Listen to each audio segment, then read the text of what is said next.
started by coming up with this addition to their catalogue, the 1602, their economy model, the smallest engined and cheapest BMW.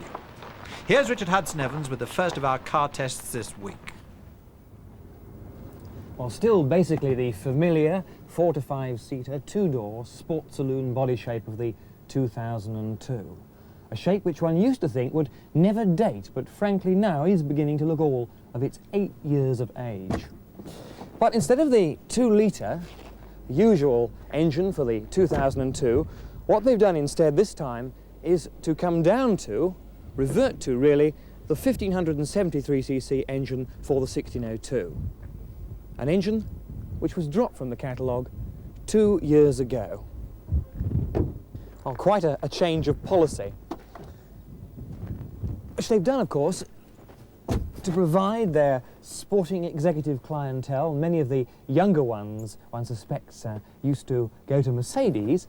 They've done this to give the BMW status to their owners, but with less fuel consumed. In fact, I've been averaging just over 30 miles per gallon on this test.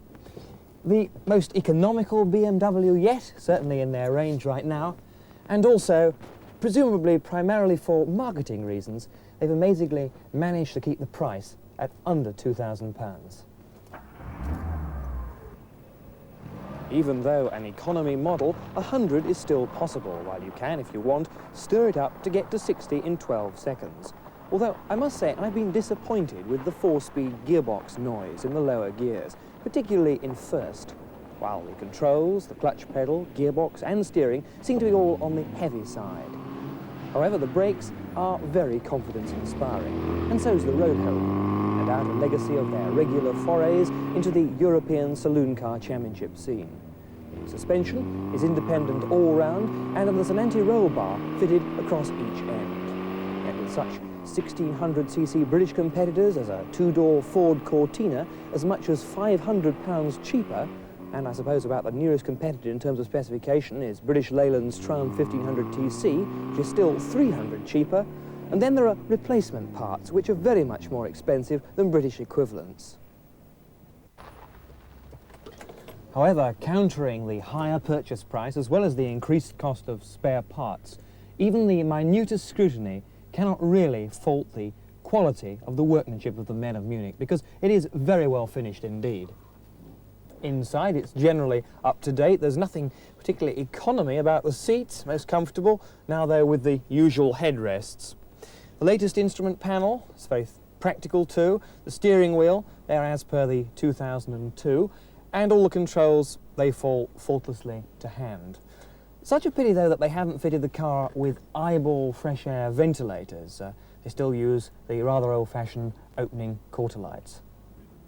Also, one must say that quite a number of changes have been made since the last 1600. The detail appearance, that's been modernised. There's a different grille, and of more value, some really powerful headlamps have been employed.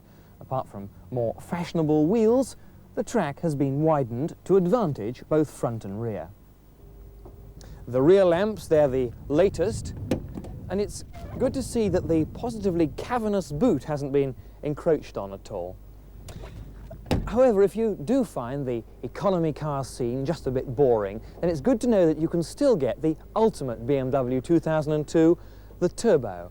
In fact, the first turbocharged car to go into mass production, the Turbo being exhaust-driven.